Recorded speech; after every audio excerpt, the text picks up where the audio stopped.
Hello বন্ধুরা, সুইজ life কর্নারে তোমাদেরকে অনেক অনেক অনেক ওয়েলকাম। তো আশা করছি তোমরা সবাই ভালো আছো, আমিও ভালো আছি। তা আজকে তোমাদের সঙ্গে যেটা শেয়ার করতে চলেছি সেটা হচ্ছে কি একটা লাল শাকের রেসিপি। জানি অনেকে অনেক রকমভাবে খায়, কিন্তু আমি যেভাবে খাই তোমাদেরকে দেখালাম।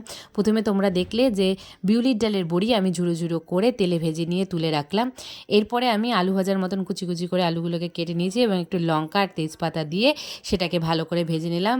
ভাজা হয়ে গেলে একটুখানি হলুদ আর তারপর একটুখানি নুন দিয়ে লাল শাকগুলো আমি তেলে দিয়ে দিলাম। এরপরে লাল শাকগুলো একটুখানি ঝুরি করে কাটলে তাড়াতাড়ি মজে যাবে। লাল শাকগুলো ভালো করে নেড়ে চেড়ে নিলে, জল ছেড়ে দিলে একটুখানি হলুদ আর নুন দিয়ে নিলাম। এরপরে হচ্ছে কি আমি একটা ঢাকা দিয়ে এটা লাল শাকটাকে ঢেকে দেবো। এরপরে হচ্ছে কি লাল শাকটা ভালো মতন হয়ে আসলে সেখানে লাস্টে দিয়ে দেবো বিউলির ডালের বড়িগুলো। এরপরে আমি এটা একটা পরিষ্কার পাত্রে ঢেকে রেখে নেব। তো আশা করছি লাল শাকের রেসিপিটা তোমাদের ভালো লাগবে। তোমরা খেয়ে দেখো, গরম গরম ভাতে এই লাল শাক রেসিপিটা এক থালা ভাত সাবার হয়ে যাবে। আজকের ভিডিওটা এই পর্যন্তই, দেখা হবে পরের ভিডিওতে।